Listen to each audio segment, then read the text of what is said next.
Rule number 1 of the Han family: never trust a gift from a dead man. When that black envelope appeared on my desk, I thought it was a threat from the Choi Syndicate. I was wrong. It wasn't a death warrant, it was a birth certificate. And it didn't list 2 sons. It listed 3. If you think you know who stepped out of that elevator, you're playing the wrong game. This isn't a reunion. It's an execution. The rain in Seoul doesn't just fall. It drowns the secrets of the powerful. The lobby of the Shilla was silent enough to hear a heart break.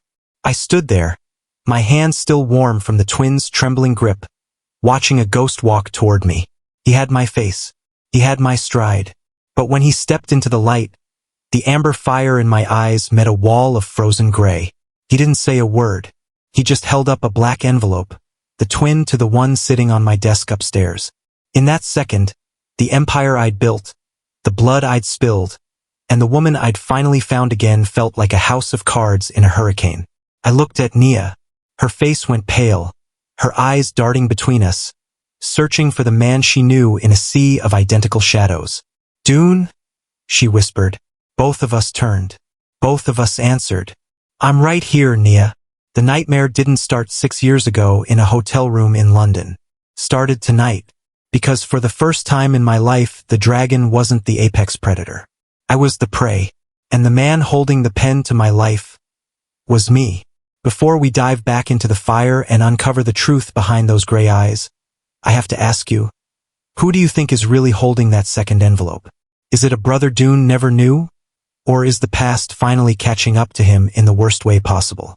Drop your theories in the comments right now. And while you're there, let me know where in the world you are watching from tonight. Whether you're in a quiet corner of the city or halfway across the globe, remember that on this channel we aren't just a creator and a listener, we are a family. If you haven't joined our inner circle yet, hit that subscribe button right now, because we have so many more incredible stories waiting to be told. Now let's begin. The rain over Seoul had transitioned from a violent downpour into a rhythmic, suffocating drizzle that clung to the floor-to-ceiling windows of the penthouse. Inside, the air was thick with the scent of expensive sandalwood and the faint, metallic tang of the city's industrial breath. Nia sat on the edge of the velvet sofa, her fingers trembling as she pressed them against her temples. The silence of the apartment felt heavy, a physical weight pressing down on her chest. Ever since the encounter at the Shilla, the world had felt tilted, as if the ground beneath her feet were made of glass ready to shatter. When the private elevator chimed, the sound echoed through the vaulted ceiling like a gunshot. Nia jumped, her breath catching in her throat, her eyes darting toward the foyer. The doors slid open with a whisper of precision, and a silhouette stepped out. He was draped in a charcoal overcoat, the shoulders darkened by the damp night air. He moved with that unmistakable predatory grace, the slow, deliberate gait of a man who owned the air he breathed. For a moment, he stayed in the shadows, shedding his coat with a fluid motion that Nia had seen 1,000 times. "Dune?" she whispered, her voice a fragile thread in the vast room. The man stepped into the warm glow of the amber recessed lighting. He didn't answer immediately. Instead, he looked at her with an expression that was softer, more present than the one he had worn when he left.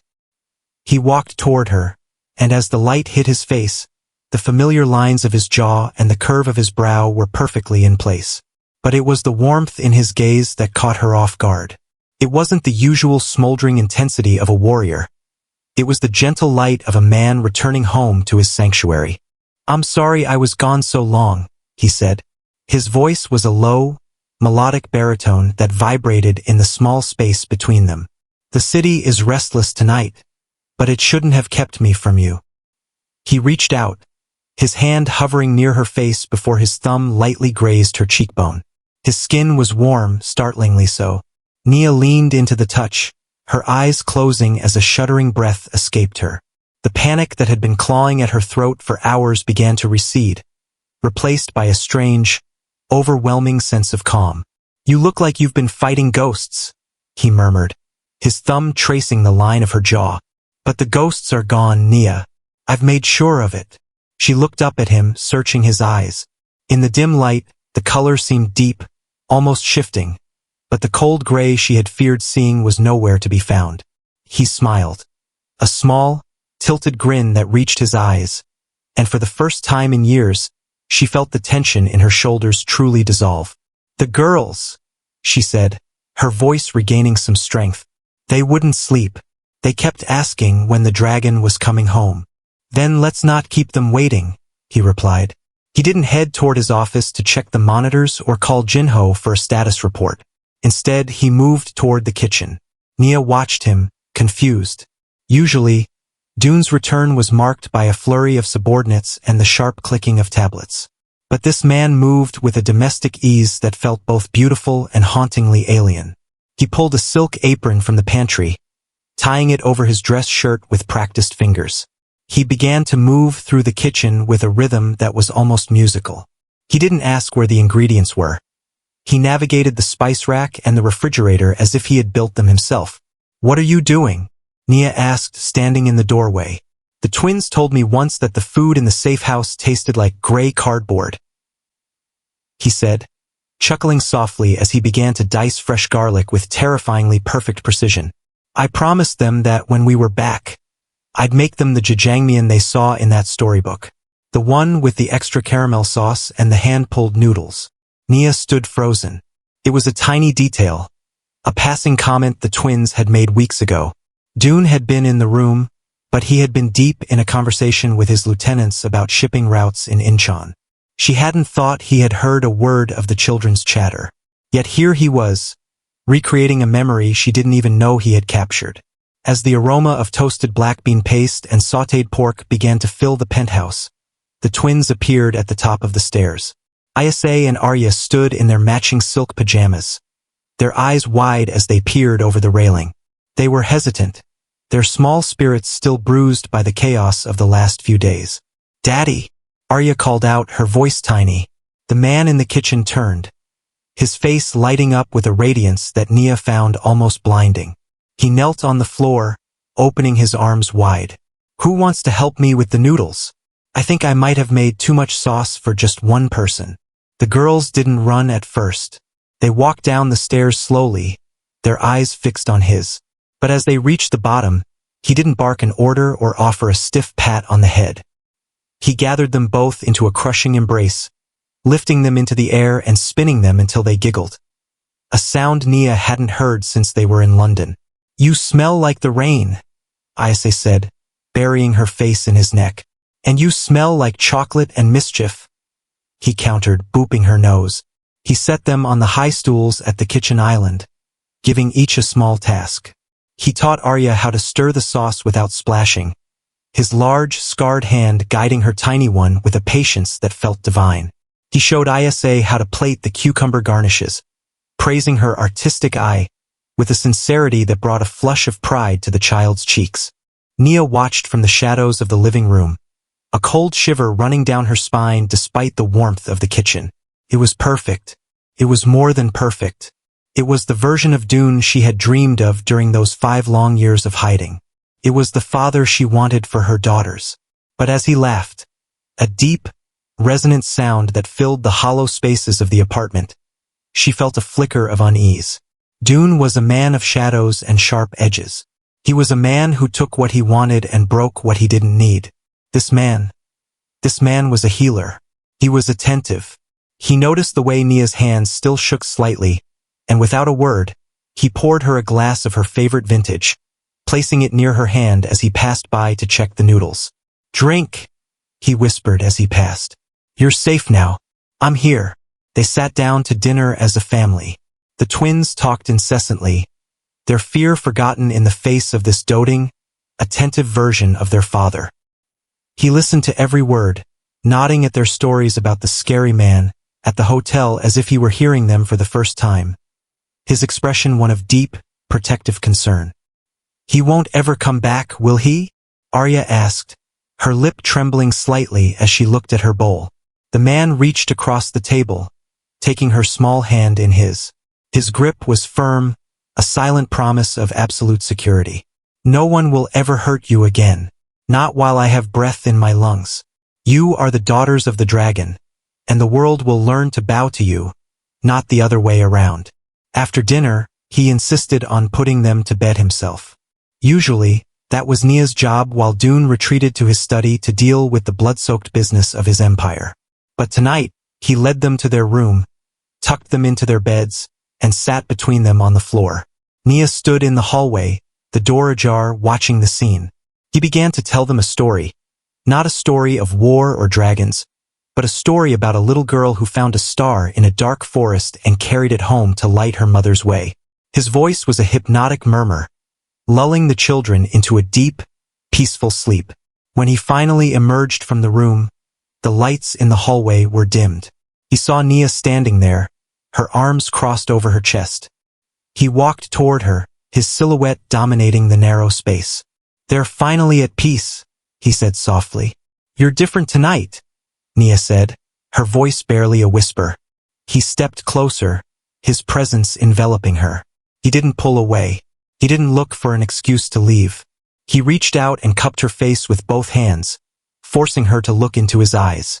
"The man you knew was a man at war," he said, his gaze searching hers with an intensity that felt like a physical weight.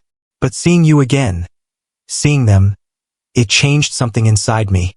I realized that the empire doesn't matter if there's no one to share the throne with. I want to be the man you deserve, Nia, not just the man you needed to survive." He leaned down, his forehead resting against hers. His breath was warm on her lips.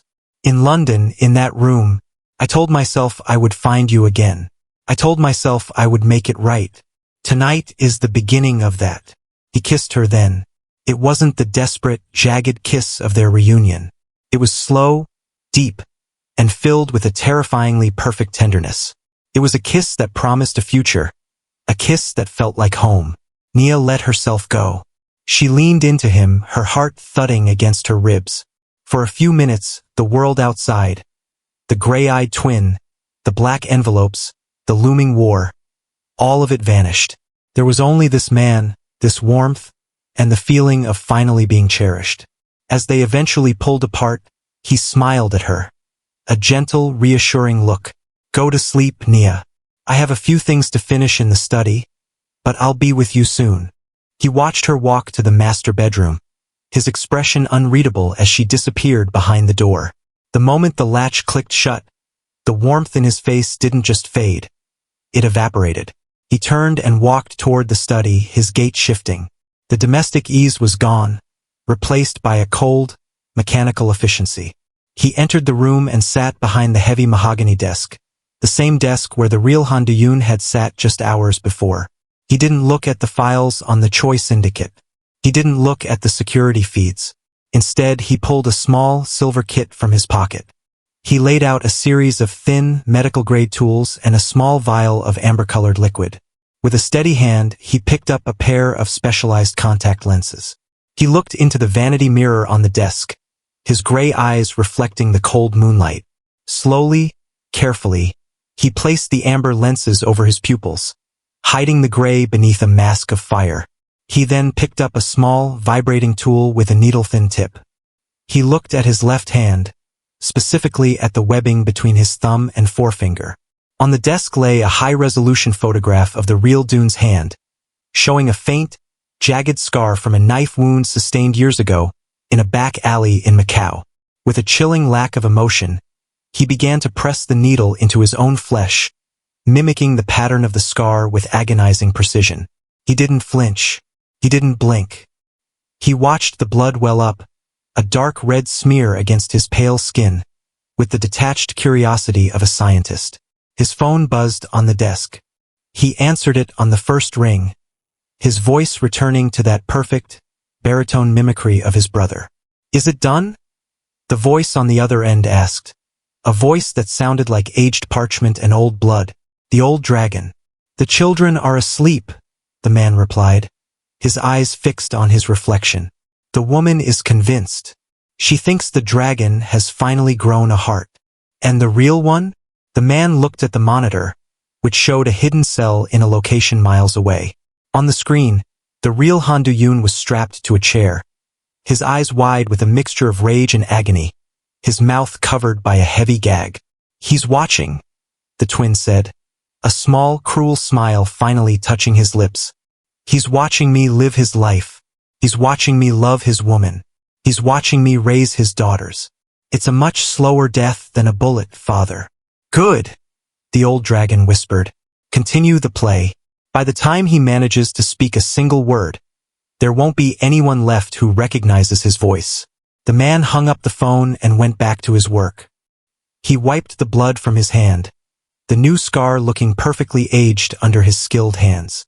He stood up, adjusted his cuffs, and looked at the door to the bedroom. He wasn't an assassin. He wasn't a soldier. He was a replacement. Outside, the rain continued to fall, washing away the tracks of the man who had entered the building, leaving behind only a ghost who wore the face of a king. The trap was set, the bait was taken, and in the heart of the dragon's palace, the greatest deception in the history of the Han family had just begun.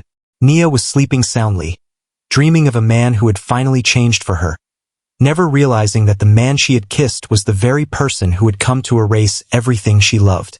The silence of the penthouse was no longer heavy. It was lethal. The morning light that filtered through the floor-to-ceiling glass of the penthouse was pale and clinical, stripped of the warmth that had filled the kitchen the night before. For Isa and Arya, the world had changed shape while they slept. They sat at the massive marble breakfast island, their small legs dangling from the high velvet stools, picking at plates of perfectly sliced fruit. To anyone watching through the security cameras, it was a picture of domestic bliss. Two beautiful children in a sun-drenched sanctuary, looked after by a father who had finally traded his sword for a spatula. But the air in the room felt thin, as if the oxygen were being slowly sucked out of the space by the man standing at the stove. Nia was in the master suite, the sound of the shower humming in the distance, a sound that usually signaled the start of a normal day. But for the twins, nothing was normal. They watched the man they thought was their father. He moved with the same grace, wore the same black silk shirt, and possessed the same sharp jawline that they had seen every day since they were brought to Seoul. Yet, there was a silence about him that felt like the bottom of a deep, dark well. Isa looked at Arya, a silent communication passing between them that only twins understand. Their father, the real dragon, had a specific energy, a restless, vibrating power that felt like a heater left on in a cold room. This man was cold. He was a statue that had learned how to breathe. As the man turned to place 2 glasses of fresh orange juice in front of them, he smiled. It was the same smile from the night before, the one that had made their mother cry with relief. "Eat up, little dragons," he said, his voice a perfect replica of the baritone they loved.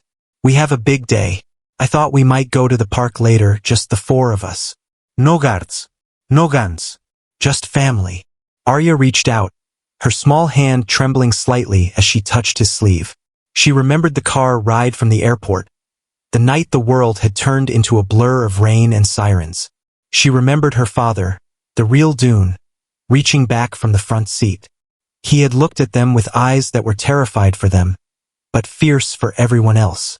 He had taken their small wrists in his large, scarred hands and tapped twice on the inside of their pulses. "If the world gets too loud," he had whispered, his voice thick with a rare emotion, asterisk, "and you aren't sure if it's me or the shadows, I'll give you the signal. 2 taps. Always 2 taps. That means the dragon is home. Asterisk." Arya took a deep breath, her heart drumming against her ribs like a trapped bird. She reached out and placed her fingers on the man's wrist, right where his pulse should have been beneath the silk cuff. She waited, her eyes wide and searching. Then, with the desperate hope of a child trying to wake up from a nightmare, she tapped twice. 1, 2. The man didn't move. He didn't react. He didn't return the pressure. He simply continued to hold the juice glass, his gaze fixed on the horizon of the city outside. The silence stretched, becoming a physical weight that pressed down on Arya's shoulders. She tapped again, harder this time, her small fingers digging into his skin. 1, 2. The man slowly lowered the glass. He turned his head, his neck moving with a slow, mechanical precision. He looked down at Arya's hand on his wrist, and then he looked into her eyes. The amber contact lenses he wore caught the morning sun, but behind the artificial fire, Arya saw the truth. There was no recognition. There was no love. There was only a vast, empty gray that felt like the edge of a cliff. He didn't pull away. Instead, he reached out with his other hand and gently, almost delicately, took Arya's hand in his. His skin was warm, but it felt like the heat of a machine, not a human. He leaned in, his shadow falling over both girls, blotting out the morning sun. "That's a funny little game," he whispered. His voice was no longer the warm, comforting melody of the night before. It was a jagged, icy sliver that cut through their bravado. "But we aren't playing games anymore, are we?" S.A. reached for her sister, her eyes filling with tears. "Where's our daddy?" she breathed, the question she had been too afraid to ask since she woke up. The man didn't flinch at the word. He leaned closer, his face inches from theirs. The scent of sandalwood was there, but beneath it S.A. smelled something else. Something chemical like a hospital or a grave. He looked from one twin to the other, his expression shifting into something predatory and cold. "I am the only father you have now," he said, his voice dropping to a level so low it was almost a growl. "And I am going to tell you a secret because little dragons are supposed to be smart. If you go to mommy, if you try to tell her I didn't play your little game, if you say even one word that makes her sad, the dragon never comes back." The girls froze. The threat wasn't about them. It was about the man they loved, the man they were waiting for. "Do you understand?" he asked, his grip on Arya's hand tightening just enough to be felt, but not enough to leave a mark. "I am the only thing keeping the dragon alive. If mommy finds out I'm here instead of him, I'll have to send him away forever. To a place where there are no stars and no stories. To the bottom of the ocean where the dragons go to die." Arya's breath hitched in a sob, but she clamped her hand over her mouth, her eyes darting toward the bedroom door where their mother was. "Good," the man whispered, straightening up as the sound of the shower stopped. The mask of the perfect, doting father snapped back into place instantly. He smoothed his hair, adjusted his cuffs, and flashed that bright, artificial smile. "Now eat your fruit. We don't want mommy to think you're not happy, do we?" Nia emerged from the bedroom a few minutes later, looking more rested than she had in months. The dark circles under her eyes had faded, replaced by a soft glow of hope. She saw her daughters sitting quietly at the counter and her husband standing by the window, the sun framing his silhouette like a halo. "Good morning," she said, walking over to the man and leaning her head against his shoulder. "I actually slept. I can't remember the last time I slept through the night." The man wrapped an arm around her waist, pulling her close. He kissed the top of her head with a tenderness that made the twins' stomachs turn. "I told you, Nia. You're safe now. Everything is under control." He looked over Nia's shoulder at the girls, his amber eyes locking onto theirs. It was a challenge. "Adare. The girls are a little quiet this morning," he said, his voice dripping with mock concern. "I think they might be a bit overwhelmed by everything. Maybe they need some quiet time in their room today, just to process." "Are you okay, loves?" Nia asked, turning toward them, her brow furrowed with motherly instinct. S.A. looked at the man. She saw the way his hand was resting on the small of Nia's back, his fingers curled slightly, like a predator ready to strike. She thought of the secret signal, and the cold gray eyes hiding behind the amber. She thought of her father at the bottom of a dark ocean. "We're just tired, mommy," S.A. lied, her voice flat and hollow. Arya nodded frantically, her eyes fixed on her plate. "Just tired." Nia sighed, walking over to press a kiss to each of their foreheads. "It's been a lot. We'll take it easy today. Maybe we can all watch a movie later." "That sounds perfect," the man said. He walked over to the girls, ruffling Arya's hair in a way that made her flinch inwardly, though she forced herself to stay still. "I'll go get the theater room ready. Why don't you girls go pick out a film? Something with a happy ending." As he walked out of the room, the atmosphere changed instantly. The heavy, suffocating pressure lifted slightly, but the fear remained, anchored in the twins' hearts. They were no longer in a home. They were in a prison with glass walls, and the jailer was a man who wore their father's face like a stolen garment. For the rest of the morning, the penthouse felt like a stage play. The man Ruin was a master of his craft. He moved through the rooms with an easy familiarity, commenting on the decor, checking the security logs, and speaking to the guards over the intercom with the same authority that Dune always had. He was better at being Dune than Dune was. He didn't lose his temper. He didn't snap at the help. He didn't let the shadows of the underworld darken his brow. He was the idealized version of the dragon, the hero Nia had always wanted him to become. But to the twins, every smile was a sneer, and every touch was a threat. They spent the afternoon huddled together in the corner of their playroom, surrounded by expensive toys they no longer wanted to touch. They spoke in whispers, their heads bent close together. "We have to find him," Arya whispered, her voice trembling. "The real daddy. He's in the dark place." "We can't tell Mommy," Issei reminded her, her eyes darting toward the door. "He said he'd hurt him. He said the dragon would never come back. But if we don't tell, he stays there forever," Arya argued. "The bad man is taking our life. He's kissing Mommy. He's eating our food." The realization of their helplessness was a bitter pill for 5-year-olds to swallow.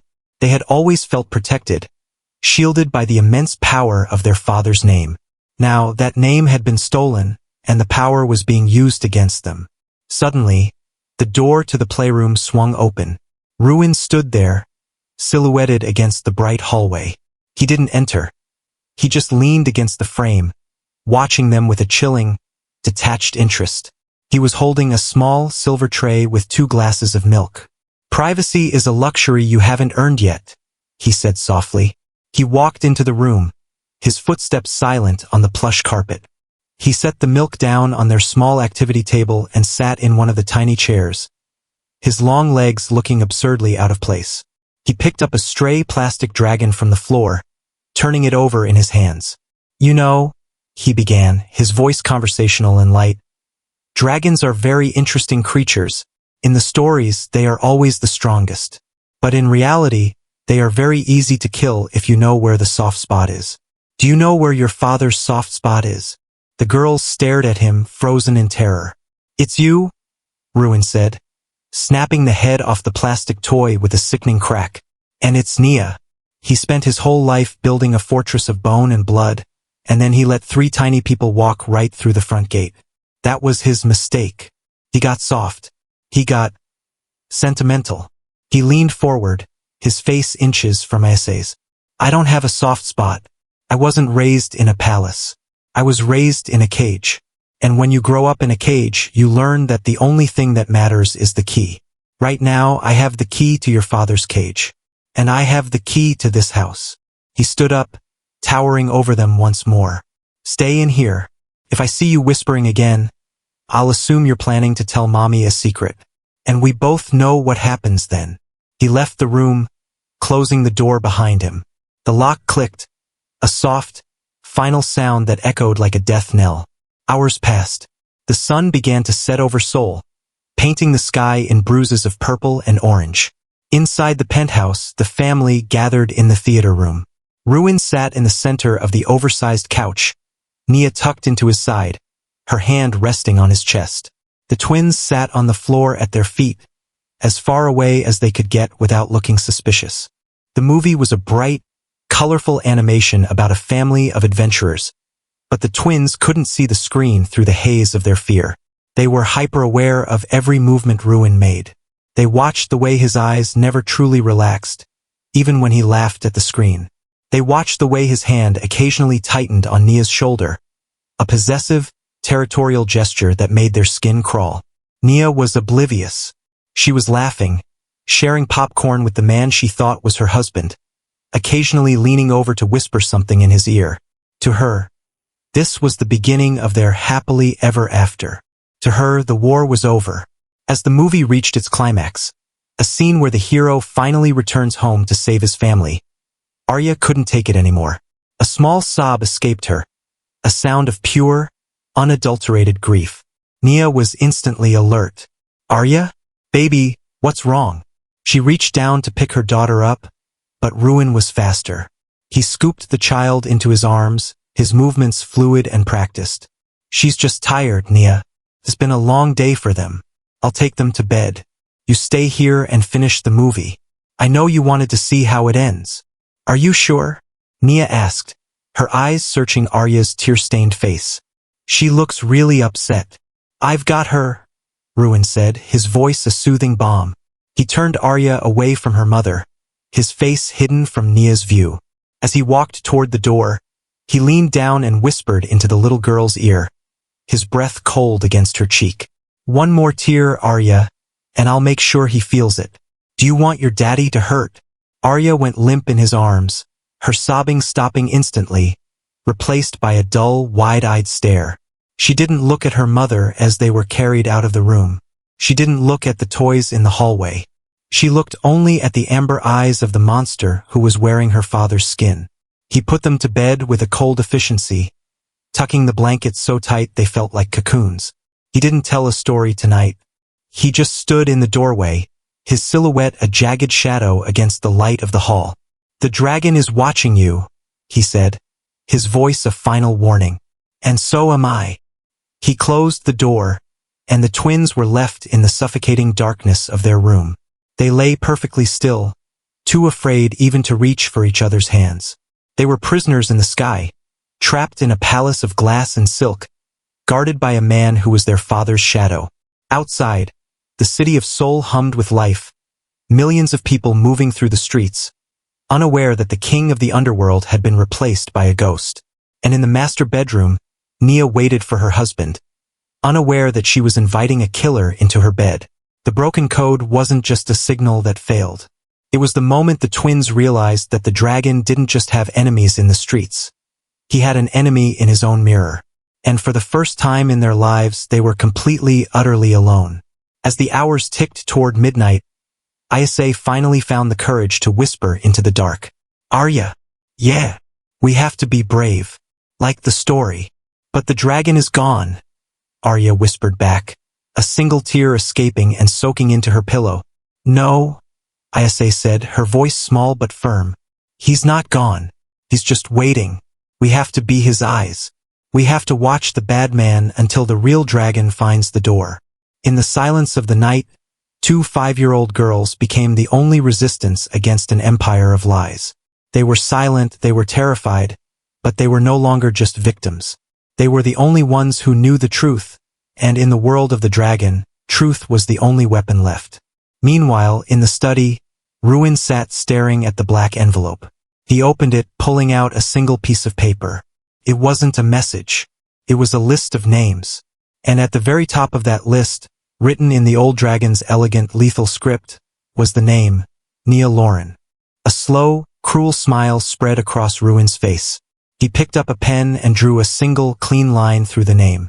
The play was moving exactly as planned. The past was being erased one heartbeat at a time. The air in the sub-basement of the Han Group headquarters didn't circulate. It stagnated, heavy with the scent of damp concrete, ozone, and the copper tang of old blood. This wasn't a place for executives or glass-walled boardrooms.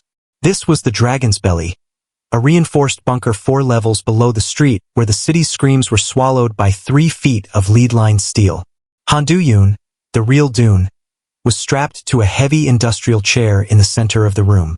His jaw was tight, a thin trail of blood trickling from a split lip where the butt of a rifle had made contact during the ambush. His chest heaved, not from fear, but from a cold, calculating rage that made his amber eyes glow like dying embers in the dim utility light. He had been lured here on the pretext of a breach in the Choi Syndicate's encrypted servers, a security emergency that only his biometric signature could override. He had walked into his own sanctum, only to find the barrels of his own men's weapons leveled at his chest. The heavy steel door groaned on its hinges, and a figure stepped out of the shadows of the corridor. Dune didn't move. He didn't struggle against the reinforced nylon ties cutting into his wrists. He simply watched as Jinho, his lead bodyguard, his shadow, the man who had stood at his back through a dozen assassination attempts, stepped into the circle of light. Jinho's face was a mask of stone, but his hands, usually as steady as a surgeon's, were trembling ever so slightly as he adjusted the holster on his hip. "I taught you how to clear a room, Jinho," Dune said, his voice a low, tectonic growl that seemed to vibrate the very chair he was tied to. "I didn't teach you how to hide in one like a coward." Jinho winced at the word, the flinch so subtle it would have been invisible to anyone but Dune. He walked closer, stopping just out of kicking range. I'm not a coward, Dune. I'm a father. Just like you. Dune's eyes narrowed. Is that what this is? Payout? The Choice Syndicate offered you a number I couldn't match? I gave you everything. I gave you a life. You gave me a job, Jinho corrected, his voice cracking with a sudden, sharp emotion. The old dragon. He gave me my family's lives. 10 years, Dune. For 10 years, I have been his eyes in your house. Every move you made, every secret you thought you buried, I handed to him on a silver platter. The silence that followed was absolute. Dune felt a coldness settle in his gut that had nothing to do with the temperature of the room. Jinho hadn't just betrayed him. Jinho was the reason the accident in London had been possible. Jinho was the leak that had allowed the black envelopes to find their mark. My wife. My son, Jinho whispered, reaching into his pocket and pulling out a crumpled photograph. He held it up so Dune could see a young woman and a boy in a park, smiling. He took them the day you were named successor. He told me that as long as you were the loyal son he wanted, they would live in luxury. But the moment you looked at Nia Lauren, the moment you started thinking about leaving the life, their clock started ticking. He's playing you, Dune spat, his muscles straining against the restraints. The old dragon doesn't keep his word. He keeps leverage. If you help him kill me, you're useless to him. He'll bury your family in the same hole he puts me in. Maybe, Jinho said, his eyes glassy. But today I don't have a choice. He sent the replacement. And he gave me an order. Jinho turned toward a wall of monitors that lined the back of the bunker. With a few keystrokes, the screens flickered to life. Dune's heart skipped a beat as the high-definition feed showed the interior of his own penthouse. The lighting was soft, the atmosphere domestic and warm, a sickening contrast to the concrete tomb he was currently sitting in. On the screen, Nia was sitting on the velvet sofa. She looked radiant, the tension of the past years seemingly wiped away. And standing behind her was the man with the gray eyes, the man wearing Dune's face, Dune's clothes, and Dune's life. Look at her, Dune, Jinho said, his voice hollow. She can't tell. She thinks she finally has the man she dreamed of. The version of you that doesn't smell like gunpowder. Dune watched, his breath hitching, as the man Ruin leaned down. On the screen, Ruin whispered something into Nia's ear that made her laugh. A bright, melodic sound that tore through Dune's chest like a jagged blade. He saw Nia reach up, her fingers grazing Ruin's cheek, the same way she used to touch him in the quiet hours of the morning. Stop it, Dune hissed, his voice trembling with a mixture of agony and fury. Turn it off, Jinho. Kill me if you're going to do it, but turn it off. I can't, Jinho said, staring at the floor. He wants you to see what happens when a dragon tries to have a heart. He wants you to watch your world be inhabited by a ghost. On the monitor, the scene shifted to something even more devastating. The twins, Isa and Arya, ran into the frame. They looked hesitant, their small bodies stiff, but Ruin knelt down and pulled them into a hug. From this angle, Dune could see Ruin's face over their shoulders. Ruin wasn't smiling at the children. He was looking directly into the hidden camera lens, staring straight at the basement, staring straight at Dune. Ruin's lips moved, silent on the feed, but Dune could read them perfectly. Mine now. Dune's scream was a raw, primal sound that echoed off the concrete walls. He threw his weight forward, the heavy chair skidding inches across the floor. The guards in the shadows shifted, their fingers tightening on their triggers, but Jinho held up a hand. Wait, Jinho commanded. Dune was gasping for air, his forehead slick with sweat. He's going to kill them, Jinho. You know him. The old dragon doesn't leave witnesses. Once Ruin has the codes to the Han Group's offshore accounts, Nia and the girls are dead. Your family is dead. This isn't a transition of power. It's a slaughter. Jinho looked at the screen again. He saw Nia lean in and kiss Ruin. A soft, lingering kiss on the lips. The real Dune closed his eyes, his head falling back against the chair. A sob of pure, unadulterated rage trapped in his throat. The betrayal of his body by his brother was one thing, but the betrayal of Nia's love, even if she didn't know it, was a wound he couldn't survive. He told me that if I did this, Jinho said, his voice barely audible over the hum of the servers, he would send me a video of my son being released. I'm waiting for the notification. You're waiting for a ghost, Dune whispered, his voice suddenly calm, a deadly, predatory stillness settling over him. Look at me, Jinho. Look at my eyes. Jinho reluctantly turned his gaze back to his boss. You've been my shadow for 10 years, Dune said, his amber eyes locking onto Jinho's with a terrifying intensity. You know I don't believe in luck. I believe in preparation. Did you really think I didn't know you were talking to my father? Did you think I didn't notice the encrypted pings coming from your handset every Tuesday at midnight? Jinho froze. What? I let you stay because I thought I could protect your family from the inside. Dune lied, his voice a smooth, convincing silk. He needed Jinho to doubt. He needed a crack in the armor. I have a team in Singapore. They've been tracking the old dragon's courier. If I don't check in by sunrise, the operation to rescue your son is aborted. You're not choosing between me and your family, Jinho. You're choosing which one of us dies first. Jinho's face paled. You're lying. You couldn't have known.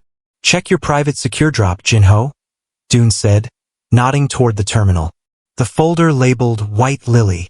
See for yourself. As Jinho turned toward the terminal, his back to Dune, the real dragon began to move. He didn't struggle against the ties. He relaxed. He had been trained by the best interrogators in the East to dislocate his joints on command. With a sickening pop that went unheard over the hum of the monitors, Dune's left thumb tucked into his palm. He felt the skin tear and the bone shift, a white-hot flash of pain blinding him for a second, but he didn't make a sound. He began to slide his hand through the nylon loop, the blood acting as a lubricant. On the monitor, Ruin was leading Nia toward the bedroom. He turned back one last time to look at the camera, a slow, mocking wave of his hand. I don't see any folder, Jinho shouted, his frustration boiling over. There's nothing here but... Jinho turned back, but he was too late. Dune's hand was free, a mangled, bloody mess of flesh and bone. In one fluid motion, he reached into the hidden seam of the chair's upholstery, a modification he had made to every interrogation chair in the building years ago. His fingers closed around a ceramic blade, no longer than a finger but sharper than a razor. He slashed through the leg restraints before the guards in the shadows could even raise their weapons. Jinho down, Dune roared. The room erupted.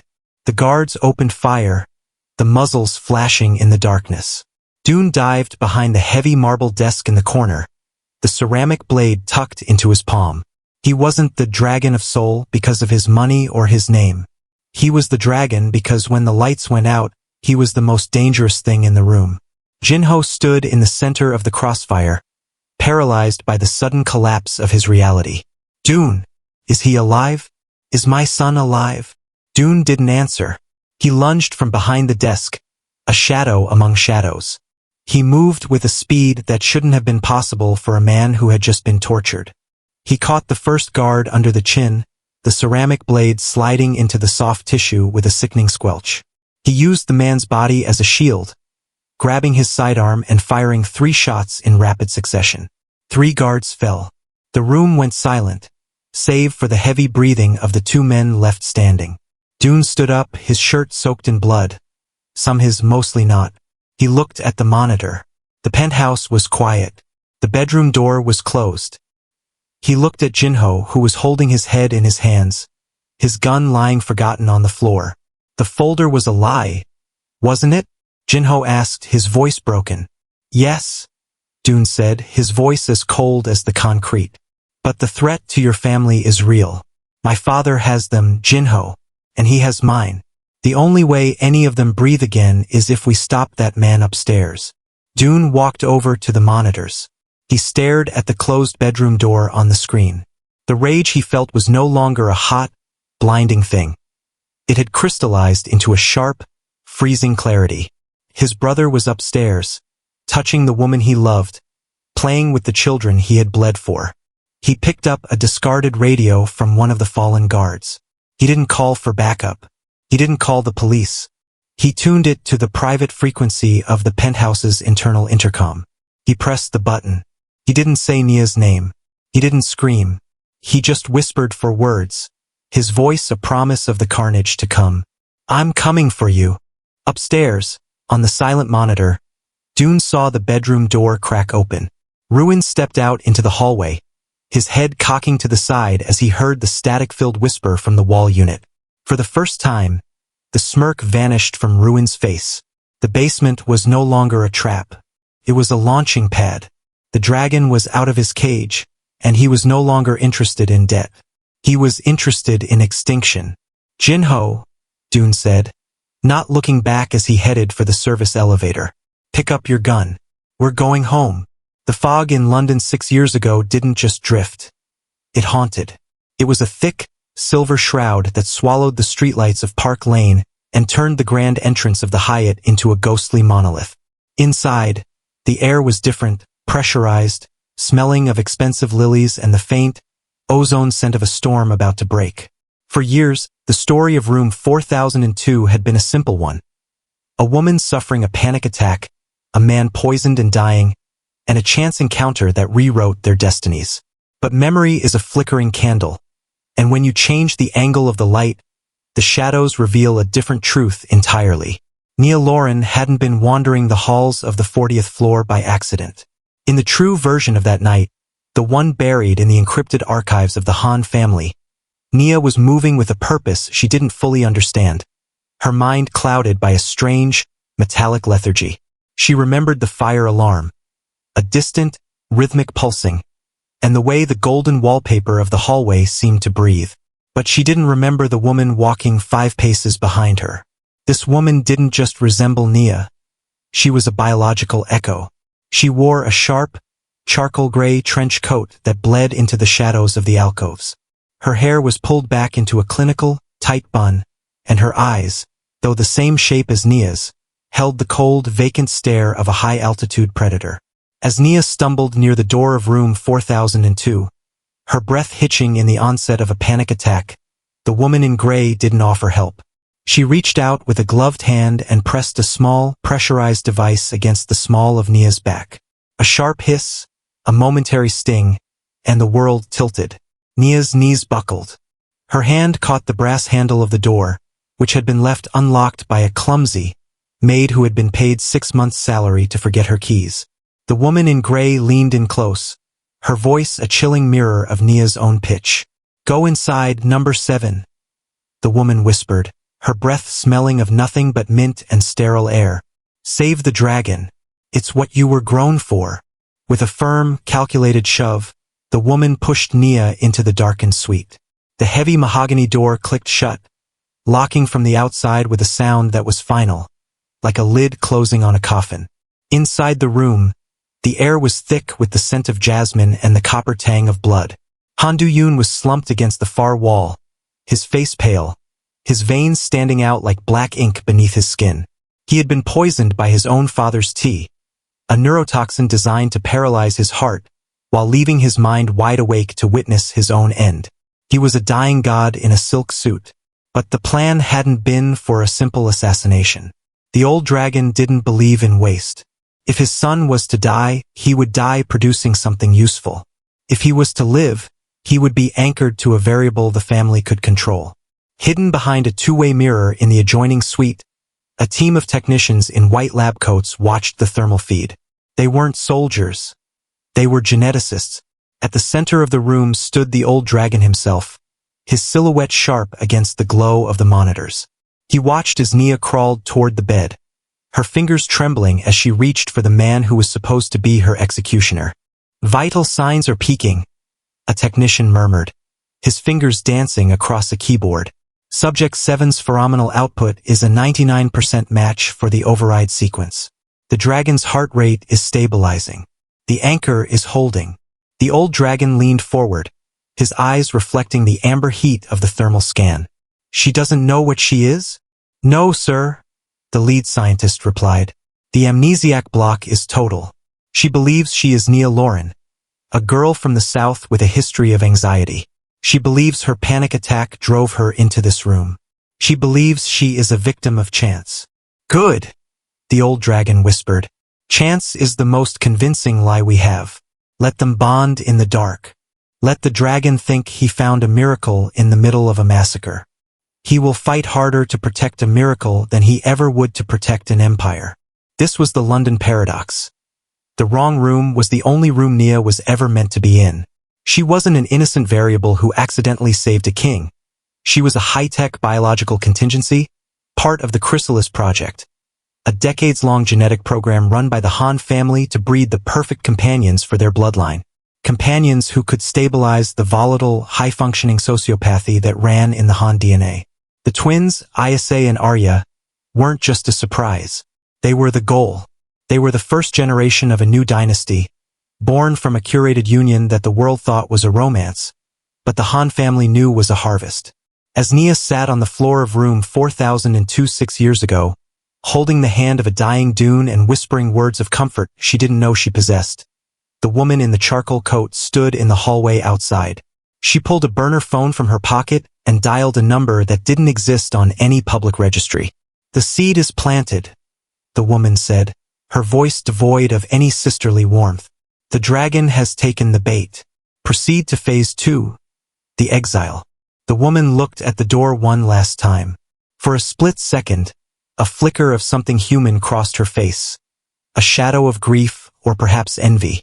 She was number 6. She was the prototype that had failed because her heart was too cold to anchor a man like Dune. She was the sister Nia never knew she had, the one who had been relegated to the role of a ghost so that Nia could live the lie of a human life. Back in the present day, in the basement of the Seoul headquarters, Dune stared at the decrypted file Jinho had just pulled up. The White Lily folder wasn't a lie about Jinho's family. It was the truth about his own. He watched the grainy, black and white security footage from the Hyatt in London, timestamped 6 years ago. He saw Nia. He saw the woman in the gray coat. He saw the shove. The ceramic blade in Dune's hand shook. His whole life, his rebellion against his father, his flight to find Nia, his belief that he had chosen his own path. It was all a scripted play.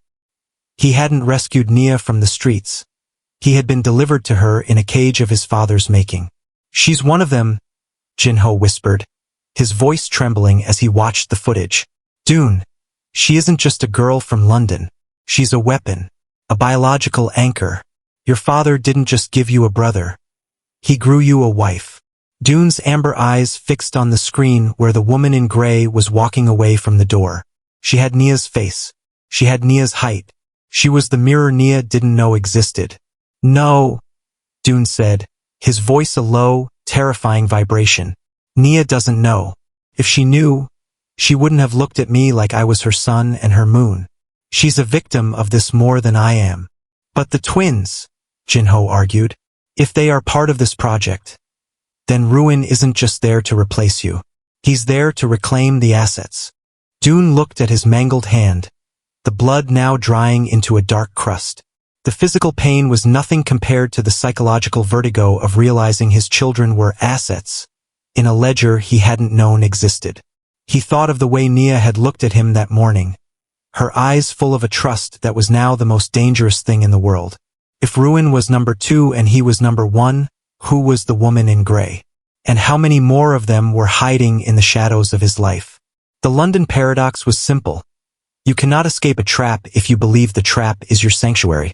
"We're not just going back for Nia and the girls," Dune said, his voice hardening into something sharper than the ceramic blade. "We're going back to burn the script. My father thinks he holds the pen. I'm going to find out what happens when the characters stop following the lines." He turned away from the monitor.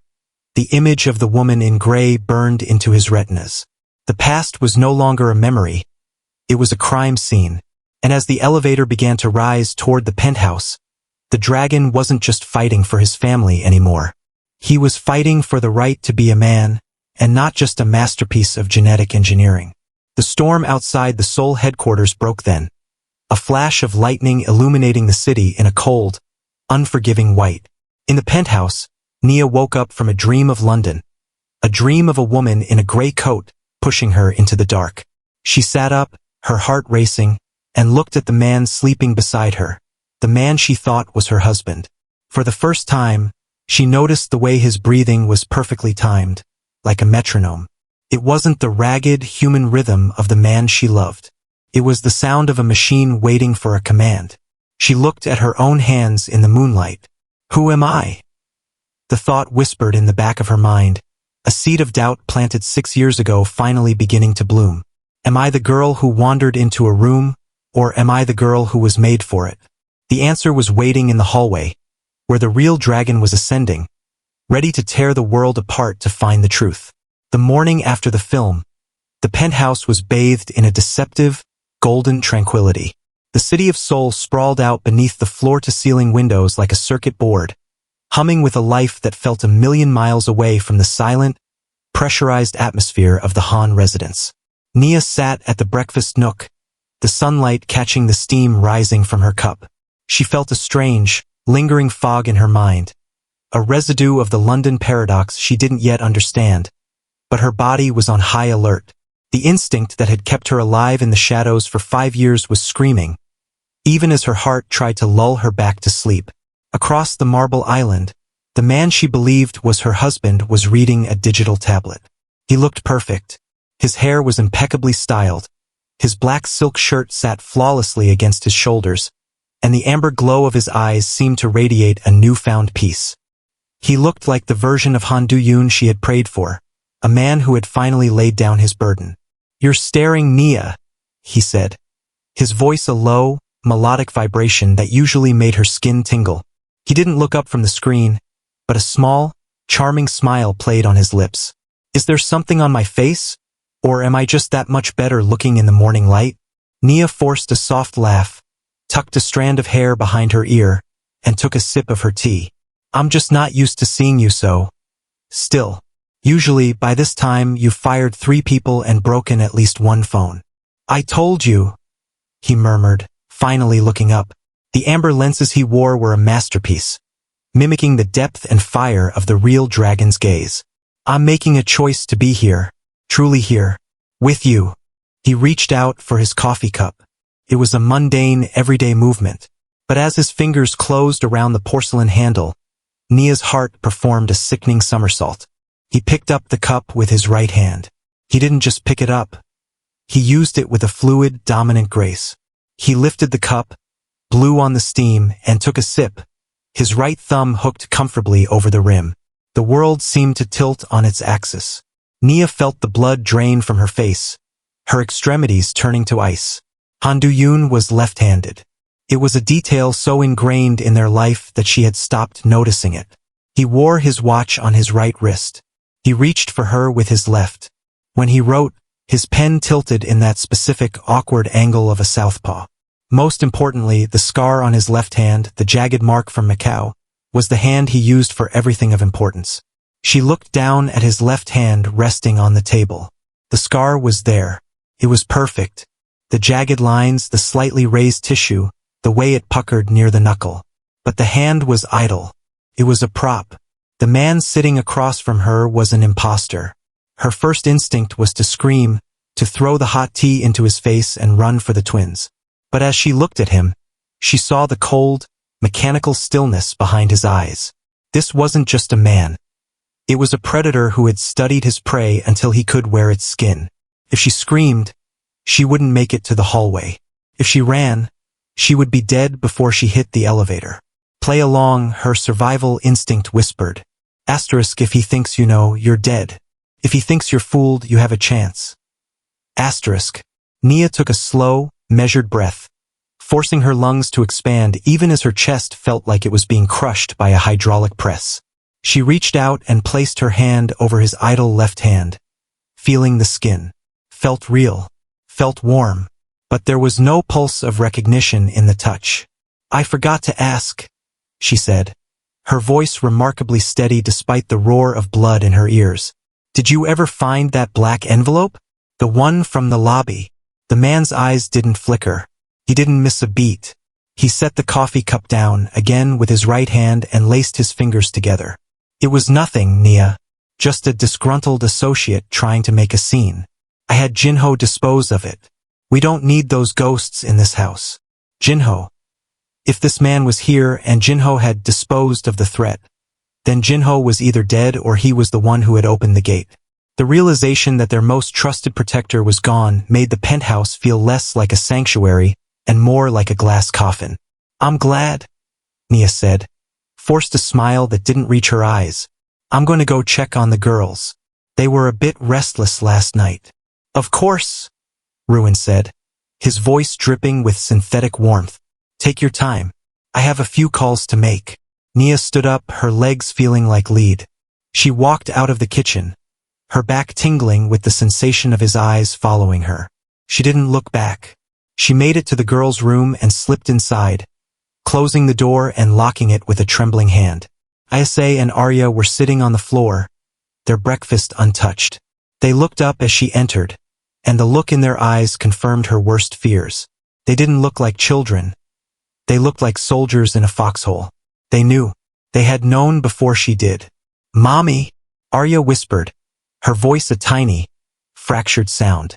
Nia knelt on the floor, pulling them both into a fierce, silent embrace. She pressed her face into their hair, smelling the familiar scent of strawberry shampoo, and felt a sob threatening to break through her throat. She couldn't cry. Not yet. "Listen to me," Nia whispered, her lips against Ayse's ear. "We're going to play a game. A very important game. Like the stories Daddy tells you." The girls nodded, their bodies stiff. Nia reached for their lunchboxes, which sat on the small table by the door. She grabbed a scrap of paper and a crayon from the floor. Her hands were shaking so violently she could barely grip the wax. Asterisk, if the lights go out, run to the old oak. Don't stop for anyone.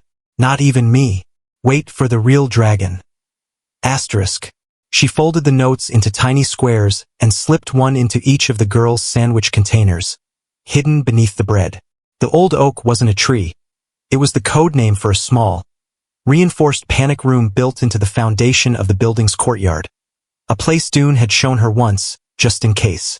"Do you remember the secret path to the garden?" Nia asked, her eyes locking onto theirs. They nodded. "If the lights go out," she breathed, "you go there. You don't look back. You stay silent like little shadows. Do you understand? Is the bad man going to hurt you?" Ayase asked, a single tear rolling down her cheek. Nia cupped her daughter's face. "No one is going to hurt anyone. We're just going to find the real daddy. But I need you to be the bravest dragons in the world for me. Can you do that?" Before they could answer, the door handle turned. The lock held, but only for a second. "Nia?" Ruin's voice came through the wood, muffled and smooth. "Is everything okay in there? The girls should be getting ready for their lessons." Nia stood up, smoothing her skirt and wiping the moisture from her eyes. She signaled the girls to start packing their bags. "We're fine," she called out, her voice pitched high and cheerful. "Just a little mishap with some spilled juice. We'll be out in a second." She opened the door and there he was. He was leaning against the opposite wall, his arms crossed. He looked at the girls, then at Nia. The air between them felt electric, a silent war of wills. "You're acting strange, Nia," he said, his eyes narrowing slightly. The amber lenses seemed to catch a glint of the hallway light, turning them into cold, hard jewels. "Is the city air getting to you again? Maybe you should lie down." "I'm just tired," she said, stepping past him and leading the girls toward the foyer. "A long night of movies and popcorn. You know how it is." "I do," he replied, following them. "I know exactly how it is." As they reached the foyer, the elevator chimed. Ruin stepped in front of the doors, his hand resting casually on his belt, right where a concealed weapon would be. "Where are you going?" he asked. "Just taking them down to the courtyard for some fresh air before their tutor arrives," Nia said. She gripped the girl's hands so hard her knuckles were white. "Is that a problem?"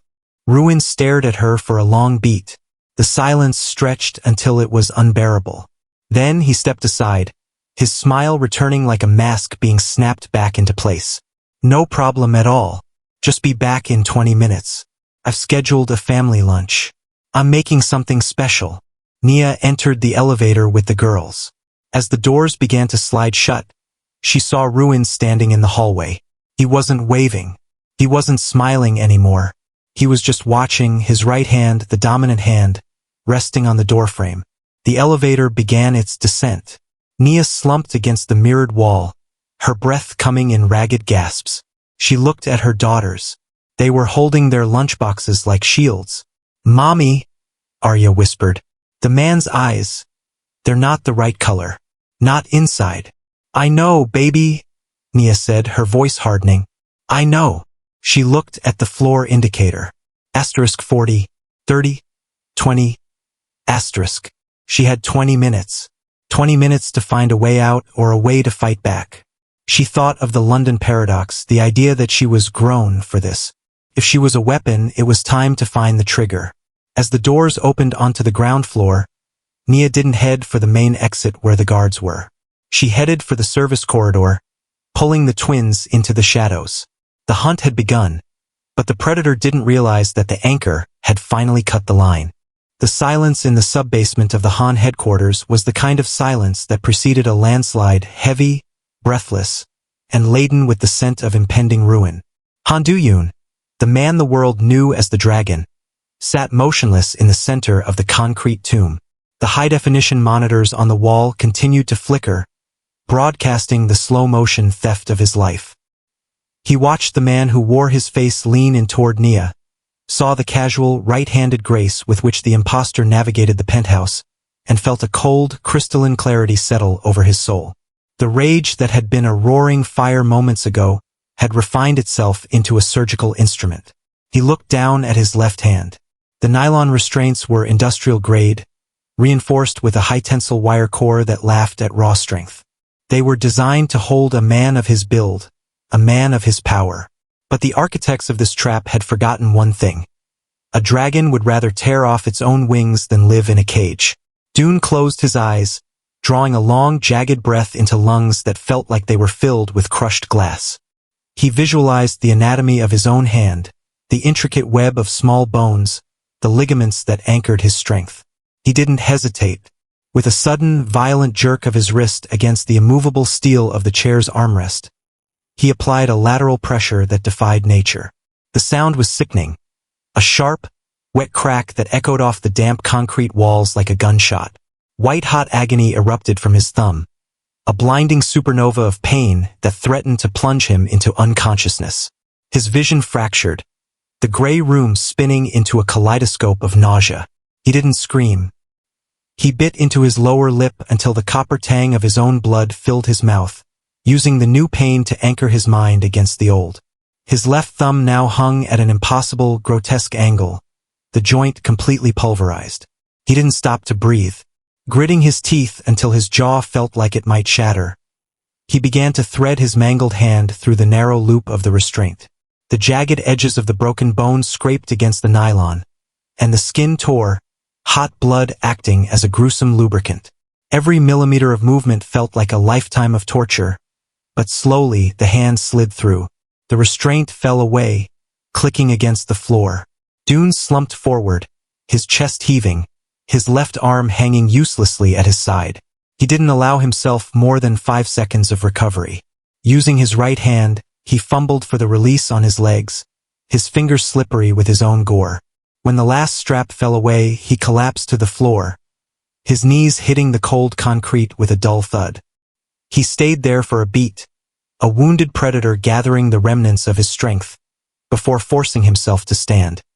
He ignored the guards lying in the shadows, men he had neutralized in the initial scuffle, men who had been his own until the old dragon whispered a different set of orders. He didn't look for a weapon yet. He looked for the source of the nightmare.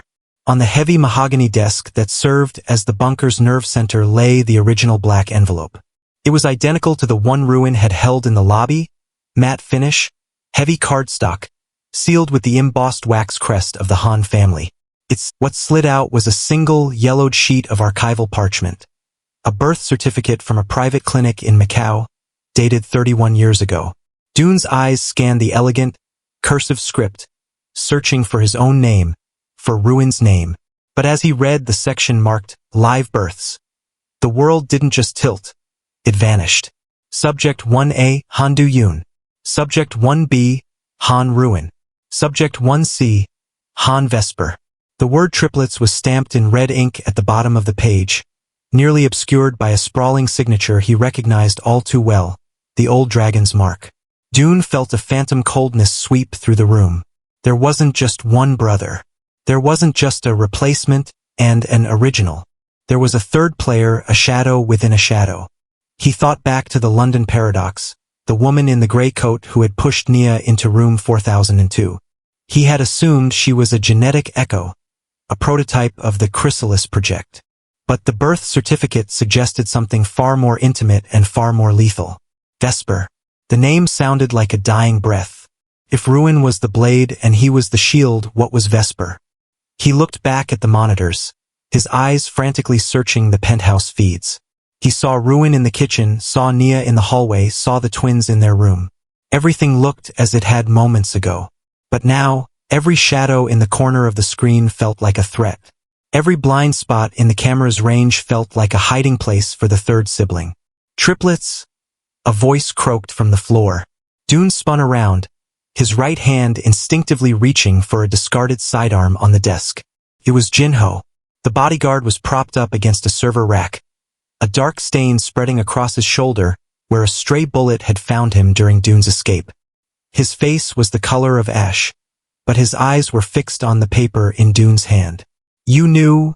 Dune hissed, stepping over to him, the ceramic blade he had retrieved from the chair's lining glinting in the dim light. "I knew about the twins," Jinho gasped, coughing up a fleck of blood. "I knew the old dragon had a spare. But Vesper was the one they never talked about. The one they said was too unstable for the world." "Where is she, Jinho?" Dune grabbed the bodyguard by the collar, ignoring the scream of pain from his own broken thumb. "Is she in the penthouse? Is she the one watching Nia?" "She's everywhere." "Dune," Jinho whispered, his grip on Dune's arm weakening. "Ruin is just the face. Vesper is the ghost. She doesn't want the empire. She wants the blood. She's the one who handled the disposals for your father. If she's there, she's not there to replace Nia. She's there to end the line." Dune let go of Jinho, the weight of the revelation threatening to crush him. The trap wasn't just about a brother taking his seat. It was about a sister wiping the slate clean. If Vesper was the third triplet, she shared his DNA, his instincts, and his ruthlessness, but without the anchor of a heart. He looked at the birth certificate one last time before shoving it into his pocket. The black envelope wasn't a threat of what was coming. It was a confession of what had always been. His entire existence had been a curated experiment, a triad of siblings designed to ensure the Han family's survival through any means necessary. And now the experiment was entering its final, most violent phase. "Can you stand?" Dune asked, his voice returning to that cold, commanding vibration. Jinho struggled, using the server rack for leverage. "I can walk. I can shoot. Then we leave," Dune said. He picked up 2 more magazines from the desk and checked the action on his handgun. "The elevator is compromised. We use the ventilation shaft to reach the parking garage. We have 18 minutes before Ruin expects a check-in from this basement." "Dune," Jinho said, stopping him as they reached the air duct. "If Vesper is there, Nia won't see her coming. She looks exactly like her. The genetic project. They didn't just grow Nia to be your anchor. They grew her to be Vesper's mirror." The horror of the statement hung in the air. The woman in the gray coat in London wasn't just a scientist or a handler. She was his sister. And she had been grooming Nia for 6 years to be the perfect, unsuspecting victim. Dune didn't respond. He couldn't.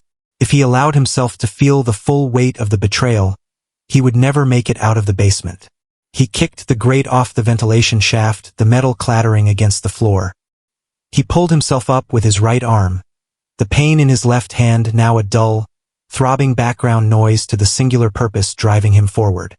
He wasn't just going back to save his wife and children.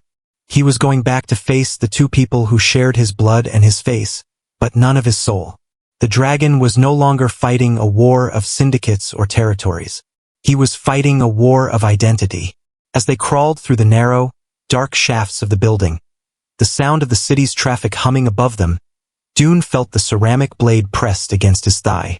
He thought of the birth certificate, the names 1A, 1B, and 1C. The old dragon had always said that a house divided cannot stand. Dune was going to prove him right. He was going to burn the house down, even if he was the last thing left in the ashes. The basement was left behind, a tomb of secrets and blood. But as they emerged into the dimly lit parking garage, the real battle began. The rain was still falling outside, a relentless gray curtain that hid the monsters of Seoul. And somewhere high above, in a penthouse filled with silk and glass, the third player was waiting for the lights to go out. The rain that had been a rhythmic backdrop to the nightmare suddenly intensified, lashing against the floor-to-ceiling glass of the penthouse with the force of 1,000 seeking fingers. Inside, the air was static, charged with a tension so thick it felt like breathing through wool. Nia stood in the shadows of the master kitchen, her fingers hovering over the concealed auxiliary breaker panel. Dune had once shown her in a moment of rare, paranoid transparency. Her heart was a frantic drum against her ribs, but her mind was a cold, sharp blade. She had seen the right-handed coffee sip. She had seen the vacant gray behind the amber lenses. The man in the study wasn't her husband. He was the ghost of a life she was finally realizing was a scripted lie.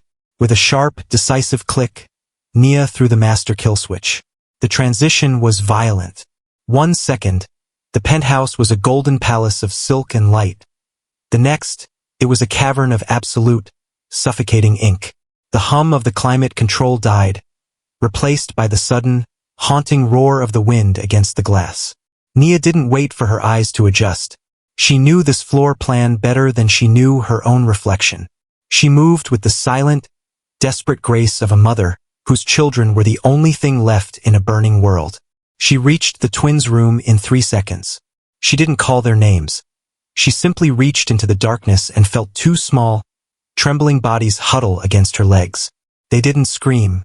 They had been waiting for the signal. "The lunchboxes," Nia whispered, her voice a ghost of a sound. "To the old oak. Now." They moved as a single unit, a 3-headed shadow slipping through the velvet darkness of the hallway. But the penthouse wasn't just a home. It was a hunting ground. And the man who had been reading in the study wasn't hindered by the dark. A faint, high-pitched whine, the sound of electronics powering up, echoed from the far end of the corridor. Nia froze. She didn't need to see him to know what was happening. Ruin had engaged his thermal optics. To him, the darkness was no longer a veil. It was a transparent playground where Nia and the twins were 3 glowing, heat-mapped targets pulsing in shades of orange and red. "Nia," Ruin's voice drifted through the blackness, calm and terrifyingly rhythmic. "The power grid in this building is redundant. Cutting the mains only proves you've been paying attention to my brother's bedtime stories. But stories don't win wars, number 7. Biology does." Nia pushed the twins toward the service stairs, her hand grazing Essay's shoulder. "Run," she mouthed, though they couldn't see her. She felt them slip away, their light footsteps disappearing into the carpeted void. She turned back, standing in the center of the grand hallway, her chest heaving. She was the decoy. She was the anchor. If she could keep the heat of her own body centered in his sights, the girls might make it to the courtyard. A beam of pale, spectral light, not from a flashlight, but the eerie glow of the thermal goggles' external display, cut through the dark.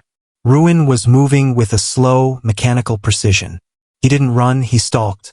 Every footfall was a calculated erasure of distance. "You were grown to be a stabilizer, Nia," Ruin said, his voice closer now, coming from the direction of the dining room. "A way to keep the dragon from burning the world down.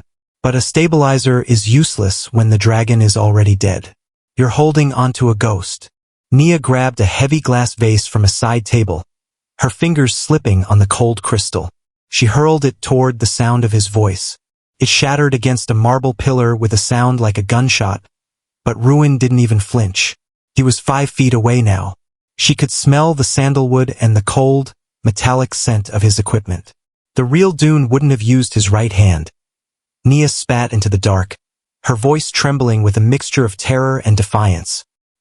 He would have known his daughter's secret signal.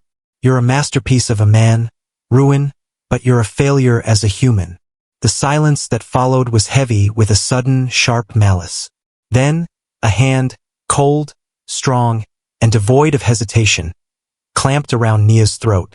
She was slammed back against the wall, the back of her head hitting the plaster with a sickening thud. The world blossomed into 1,000 white sparks. She clawed at his wrist, her nails digging into the silk of his sleeve, but his grip was like an industrial vice. She looked up, and though she couldn't see his face, she felt the intensity of his gaze behind the thermal lenses. He was watching the heat of her life struggle beneath his fingers. A failure, Ruin whispered, leaning in so close his lips brushed her ear. I am the evolution. My brother was a man who let a hotel room in London dictate his destiny. I am the man who dictates the room. And since you've decided to cut the anchor, I suppose it's time to sink the ship. He shifted his weight, his free hand reaching for the tactical blade at his hip. Nia felt the cold air on her skin as the steel was unsheathed. She closed her eyes, thinking of the twins in the dark, praying they were close to the old oak. She had failed him. She had failed the real dragon. But then the world exploded. The sound wasn't a gunshot. It was the violent, hydraulic hiss of the private elevator's emergency override. The heavy brass doors didn't just slide open. They were blown off their tracks by a breaching charge that sent a shockwave of dust and heat through the penthouse. In the sudden, strobe-like flicker of the emergency lights, a silhouette stepped out of the smoke. He didn't look like a king. He didn't look like an executive. He looked like a nightmare that had crawled out of a mass grave. His left hand was a mangled, bloody mess wrapped in a strip of black silk. His clothes were shredded, soaked in a mixture of rain and gore. But his eyes, even in the flickering, dim light, were a blazing, unmistakable amber. Get your hands. The real Dune growled, his voice a raw, tectonic vibration that seemed to shake the very foundation of the building. Off my wife. Ruin didn't let go immediately. He turned his head, the thermal goggles glowing a ghostly green on his face. Subject 1A. I was told you were at the bottom of the belly. The belly wasn't deep enough, Dune replied. He didn't hesitate. He didn't offer a dramatic speech. He raised a heavy tactical sidearm with his steady right hand and fired. The bullet grazed Ruin's shoulder, the force of the impact spinning him away from Nia. She slumped to the floor, gasping for air, her hands clutching her bruised throat. Dune moved like a blur. He didn't wait for Ruin to recover. He crossed the distance in 3 strides, his boots thudding against the carpet with the weight of a god's judgment. Ruin dropped his goggles, his own gray eyes finally exposed in the flickering light, wide with a mixture of shock and the primal recognition of his own end. The two brothers, identical in face, but worlds apart in soul, collided in the center of the darkened hall. It was a brutal, unchoreographed symphony of violence. Ruin fought with a clinical, sociopathic efficiency, his strikes aimed at Dune's mangled left arm. But Dune fought with a desperate, animalistic ferocity. He wasn't fighting for an empire. He was fighting for the 3 heartbeats that gave his life meaning. Dune caught a strike from Ruin's right hand, ignoring the agony that flared through his broken thumb as he used his mangled hand to trap his brother's wrist. He drove his forehead into Ruin's nose, the sound of breaking bone echoing through the quiet room. You thought you could wear my life? Dune hissed, his face inches from Ruin's. You thought you could touch them?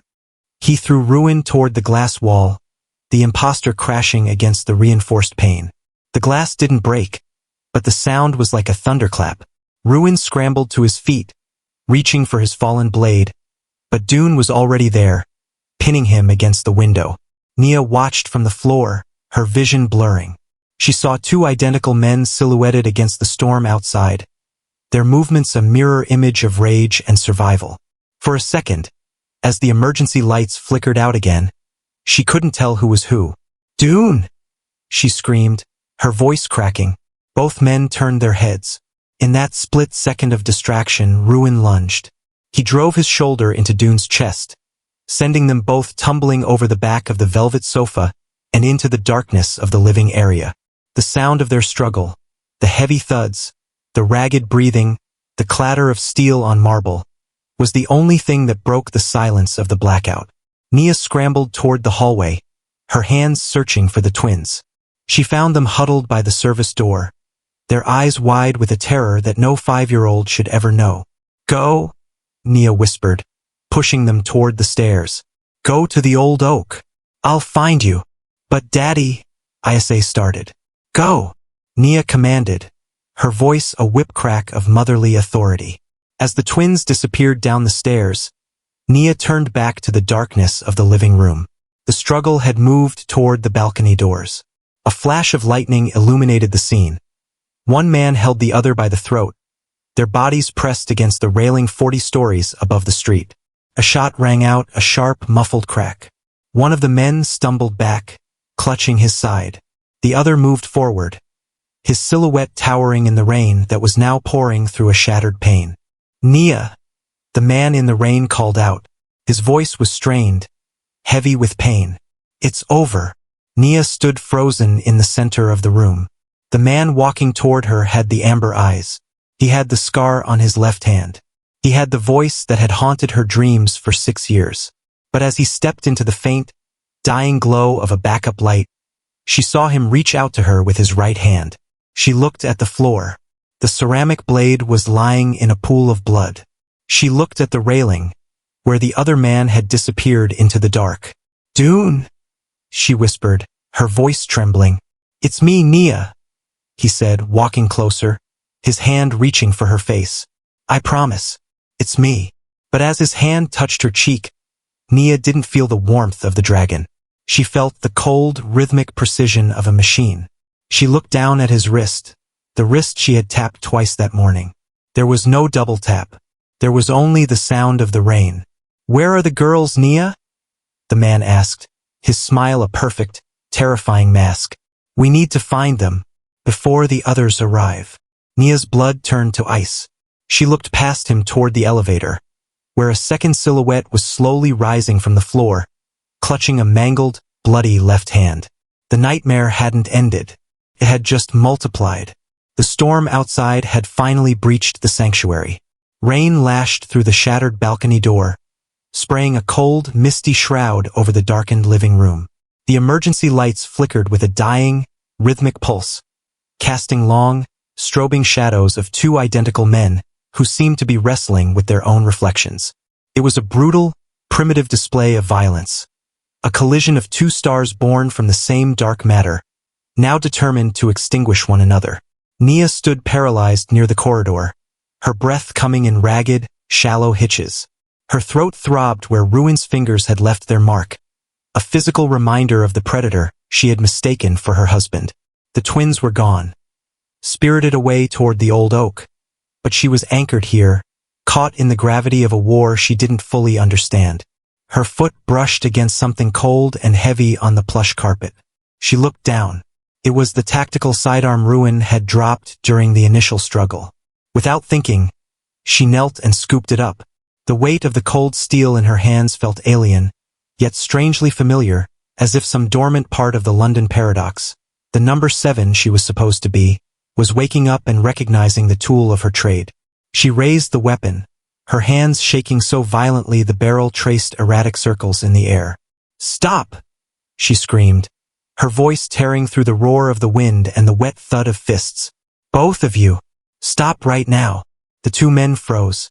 They were locked in a grim embrace near the edge of the shattered glass, their silhouettes indistinguishable in the gloom. One man had his arm wrapped around the other's throat. The other had his fingers dug into a bleeding shoulder. They slowly turned their heads toward her, their faces illuminated by a sudden, jagged flash of lightning that turned the world white for a fraction of a second. They were identical. The same sharp jawline, the same wet, dark hair plastered to their foreheads, the same blood-smeared features. Even their clothes, the black silk shirts now shredded and soaked, were the same. Nia, the man on the left said. His voice was strained, a low, gravelly rasp. Put the gun down. It's me. I'm home. Don't listen to him. The man on the right countered, his voice an identical melodic baritone, though edged with a chillingly calm authority. He's the ghost, Nia. He's the one who lured us into the belly. He's the one who wants to take the girls back to the old dragon. Nia stepped forward, the gun held out at arm's length. The amber lenses Ruin wore had been knocked loose or discarded in the fight. Now, both men looked at her with eyes that seemed to catch the dying light in exactly the same way. One set of eyes held a desperate, animalistic love. The other held a calculated, perfect imitation of it. "Prove it," Nia whispered, her finger tightening on the trigger. "One of you is my husband. One of you is a monster. Prove it right now." The man on the left took a staggering step forward, ignoring the blood dripping from his mangled left hand. The hand wrapped in black silk. "Nia, remember London. Remember the Hyatt. Remember room 4002. I was dying, and you were the only thing that made the world stop spinning. You saved me." The man on the right didn't flinch. He mirrored the step, his expression softening into a look of such profound, curated tenderness that it made Nia's stomach turn. "Nia, remember room 4002. The scent of the lilies, the fire alarm in the distance. I told you then that you were my miracle. I told you that as long as I breathed, the shadows wouldn't touch you. Don't let the shadow win now." Nia's head spun. They both had the memory. They both had the words. If they were truly triplets, if they had been raised and monitored as part of the same genetic project, then their memories weren't private sanctuaries, they were shared data points. The London paradox wasn't just her secret, it was their script. "The signal," Nia breathed, her eyes darting between them. "The double tap. Dune, give me the signal." The man on the left reached out his mangled left hand, the fingers broken and swollen. He tried to mimic the motion, but his hand spasmed, the pain clearly agonizing. "Nia, I can't." The restraints in the basement. The man on the right instantly raised his left hand, perfect, unscarred and steady. He tapped his index and middle fingers twice against his own wrist with a smooth, rhythmic precision. 1, 2. "The dragon is home, Nia, like I promised in the car." Nia looked at the steady hand of the man on the right. It was perfect. It was exactly what she had asked for. It was the correct answer. And that was how she knew he was the liar. The real Han Du-yoon was a man of jagged edges and broken pieces. He was a man who had bled for her, a man whose thumb was currently pulverized because he would rather break himself than be kept from her. The perfect version was the imitation. The perfect version was the one who didn't understand that the real Dune would never be that steady while his family was in danger. Nia shifted her aim. She didn't look at their faces. She looked at the man on the right, the one who had just given her the perfect signal. "My husband is left-handed," Nia said, her voice dropping to a level of icy certainty that surprised even her. "And he's a lot of things, Ruin, but he's never been perfect." She pulled the trigger. The gunshot was deafening in the confined space. The man on the right buckled as the bullet caught him in the shoulder, the force of the impact spinning him back toward the open balcony. He let out a sharp, hissed curse. Not a cry of pain, but a sound of pure, clinical frustration. The man on the left, the real Dune, didn't wait. He lunged forward with a roar that was more animal than man. He tackled Ruin, their momentum carrying them through the shattered glass and out onto the rain-slicked balcony. Nia ran to the edge, the wind whipping her hair into a frenzy. She saw them silhouetted against the lightning-streaked sky, 40 stories above the churning Han River. They were a blur of motion, two identical forms fighting for the right to exist. Dune gripped Ruin by the collar, his mangled left hand hooked like a claw into his brother's shirt. He ignored the bullet wound in his side, ignored the exhaustion screaming in his nerves. He looked into the gray eyes of his twin, the mirror that had tried to steal his soul. "You were right about one thing, brother," Dune growled, his face inches from Ruin's. "Biology is destiny." With a surge of strength that seemed to come from the very core of his being, Dune pivoted, using Ruin's own momentum against him. He hoisted the impostor over the railing. For a heartbeat, Ruin hung in the air, the lightning illuminating his face. There was no fear there, only a cold, vacant curiosity, as if he were simply observing the end of an experiment. "See you in the next life, 1B, Dune whispered. He let go. Ruin fell silently, a dark shadow disappearing into the vertical abyss of the Seoul skyline. There was no splash, no sound of impact, just the endless, rhythmic drumming of the rain. Dune slumped against the railing, his breath coming in ragged, bloody gasps. He looked back into the room, where Nia was standing with the gun still clutched in her hands. He didn't try to look perfect. He didn't try to say the right words. He just looked at her with amber eyes that were tired, broken, and utterly hers. Nia dropped the weapon. She ran to him, her knees hitting the wet concrete of the balcony as she wrapped her arms around him. She didn't care about the blood, the rain, or the secrets of the Han family. She only cared about the heartbeat beneath his tattered shirt, the irregular, human rhythm of the man who had come back for her. "You're late," she sobbed into his neck. Dune leaned his head against hers, his eyes closing as he felt the warmth of her body against the cold of the storm. The traffic was a nightmare. They stayed like that for a long time, two survivors clinging to each other on the edge of the world. But as the emergency lights in the penthouse finally flickered to life, Dune felt a cold shiver that had nothing to do with the rain. He looked toward the elevator.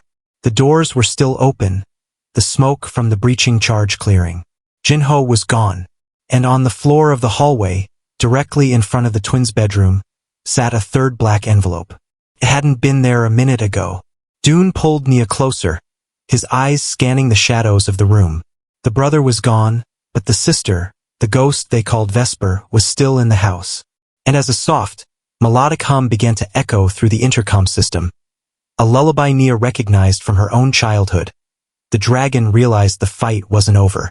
It had only just reached the final act. The month that followed the night on the balcony was a blur of healing, a slow-motion recovery that felt, for the first time in 6 years, like the beginning of a genuine peace. The penthouse had been scrubbed of its violence. The shattered glass was replaced with even thicker, clearer panes, and the heavy scent of ozone and copper had been traded for the comforting aroma of home-cooked meals and the twins' laughter. To the rest of Seoul, the dragon had simply weathered another internal corporate squall.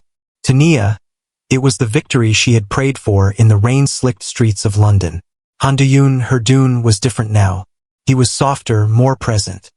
He had stepped back from the jagged edges of the Choi Syndicate wars, spending his mornings teaching Isa and Arya how to paint and his evenings sitting on the terrace with Nia, his hand, the left one, still wrapped in a light surgical brace, resting protectively over hers. He spoke less of debts and more of the future. He had even started using his right hand more frequently, explaining that the trauma to his left thumb had permanently altered his dexterity. It was a logical, tragic consequence of his heroism, and Nia had accepted it with a heart full of gratitude. The police had closed the file on the intruder who had fallen from the balcony.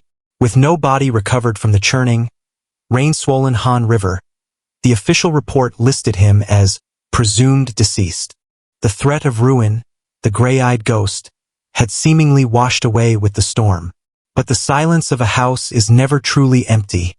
It is merely waiting. On a Tuesday afternoon, while the girls were at their new private academy and the man she loved was in a board meeting downstairs, Nia decided to tackle the one room they had ignored since the move back, the reinforced storage attic. It was a space filled with the literal weight of the Han legacy. Old ledgers, antique furniture from Macau, and crates of tech equipment that predated the digital age. She was moving a stack of dusty archival boxes when her foot caught on a loose floorboard near the ventilation duct. As the wood groaned and shifted, a small, black plastic casing slid out from the gap.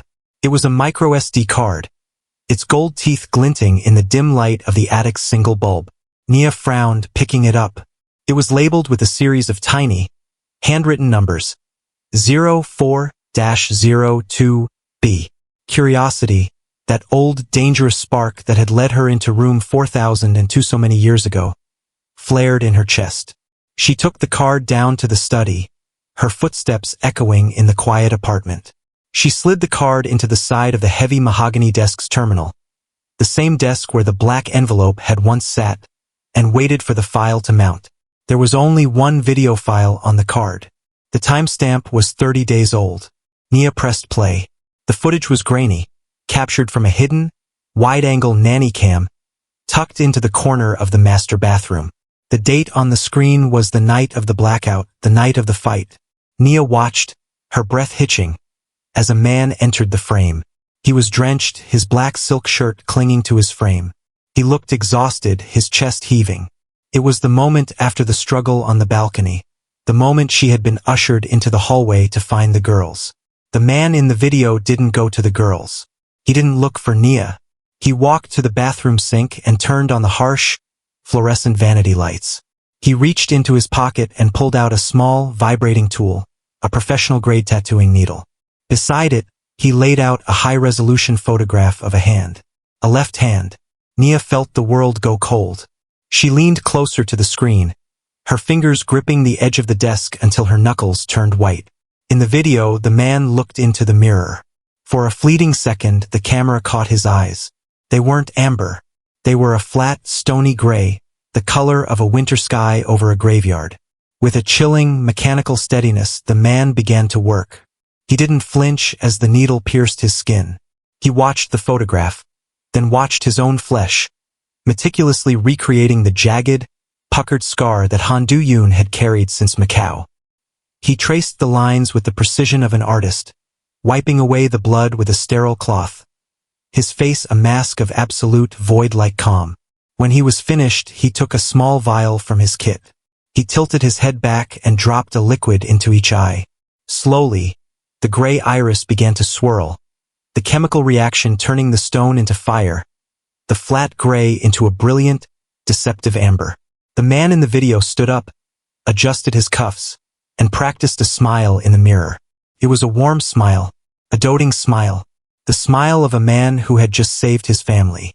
Then, he looked directly at the hidden camera, as if he knew exactly where it was, as if he had left this recording as a trophy for whoever was smart enough to find it, and mouthed 3 words, asterisk, destiny is scripted, asterisk. The video cut to black. Nia sat in the absolute silence of the study, the hum of the computer fan sounding like a scream. Her stomach churned, a violent wave of nausea washing over her. The man downstairs.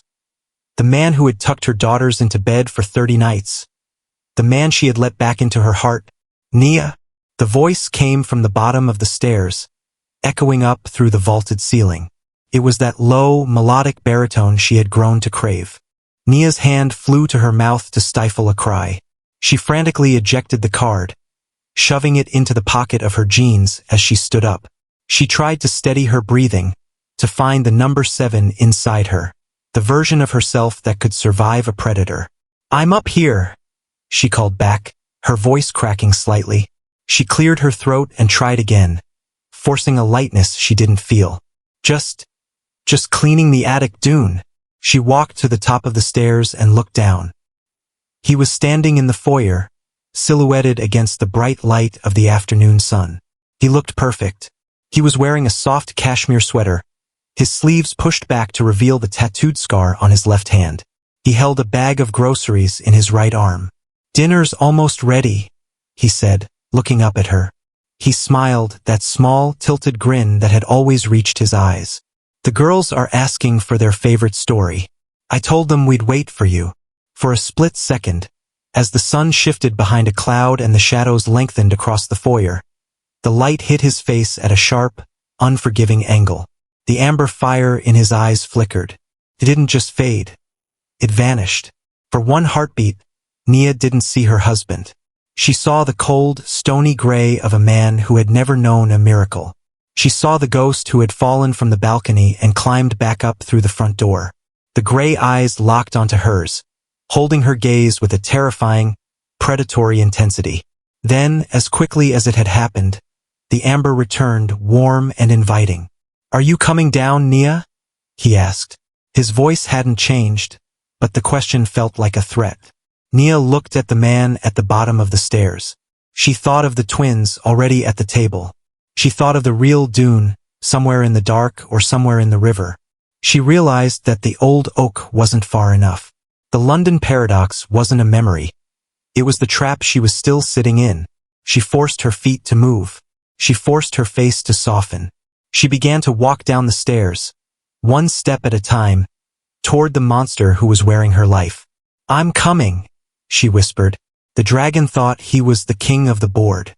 He didn't realize that in this game, the pieces were identical, and the hand that held the pen had never stopped writing.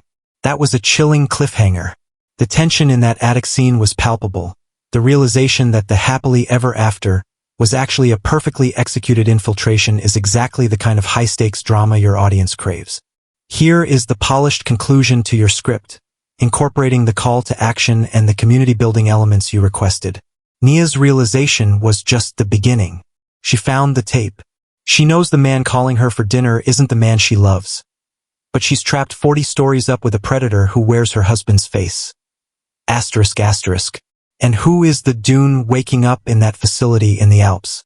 With the triplets finally on the board, the game is about to get so much bloodier. I want to hear from you in the comments.